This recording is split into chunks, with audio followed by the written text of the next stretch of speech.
Mengawali berita pertama, pemirsa, jembatan gantung yang menghubungkan desa induk dengan pemukiman warga putus akibat luapan sungai Ogan.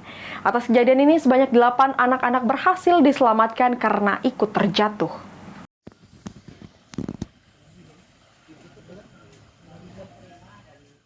Sebuah jembatan gantung yang berada di Desa Karangagung, Kecamatan Batu Raja Barat, Kabupaten Ogan Komering Ulu putus diterjang luapan sungai Ogan beberapa waktu lalu. Jembatan tersebut merupakan penghubung antara desa induk dengan pemukiman warga yang berada di seberang desa induk. Pada saat kejadian ada belasan orang anak dikabarkan berada di atas jembatan ikut terjatuh ke sungai, namun beruntung bisa diselamatkan. Kepala BPBD Ogan Komering Ulu Januar Effendi mengungkapkan tidak ada korban jiwa dalam peristiwa tersebut, namun jembatan rusak tidak bisa dilewati untuk sementara waktu. Hanya itu minta untuk diklarifikasi ya, karena nanti berkembang simbang siur itu. Iya, Pak. Karena tapi untuk dimaklumi memang namanya informasi pertama pada saat kejadian tentu masih banyak berita-berita berseliweran.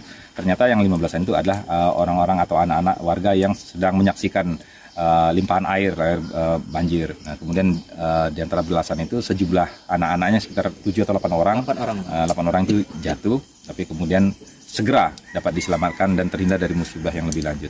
Itu sekedar mengklarifikasi berseliwerannya informasi mengenai 15.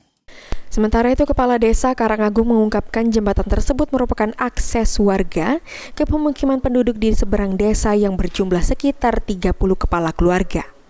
Selain itu, jembatan tersebut menjadi akses pertanian masyarakat karena jika melewati jalur lain membutuhkan waktu tempuh yang lebih lama untuk sampai ke desa induk. Pak Kades, untuk ini merupakan penghubung dari sini ke dusun seberang, Pak ya? Iya, Pak. Ada berapa banyak, Pak, warga di sana, Pak? Sana itu lebih kurang 30 kakak, Pak. 30 kakak, Pak ya. Kalau saya ini jalur utama atau ada alternatif lain, Pak? Ya boleh dikatakan ini jalur utama, Pak. Soalnya kalau nak jalur kedua lewat Batu Putih sangat jauh, Pak. Sangat jauh, Pak. Iya. Berapa kira-kira perbandingannya, Pak? Oh jauh, Pak. Iya, jauh-jauh nih, Pak, perbandingannya. Kan kalau dari katakan lokasi kami kan di dekat Tuku Jaya, mau ke Batu Putih mau ke sini baru 30 kiloan, Pak. 30 kilo. Iya. Sedangkan kalau dari sini paling sekitar 7 kilo rasa, Pak. 7 kilo. Pemerintah Kabupaten Ogan Komering Ulu melalui BPBD menyiagakan 1 perahu untuk memobilisasi masyarakat terutama anak-anak sekolah. Ari Pranika, PAL TV.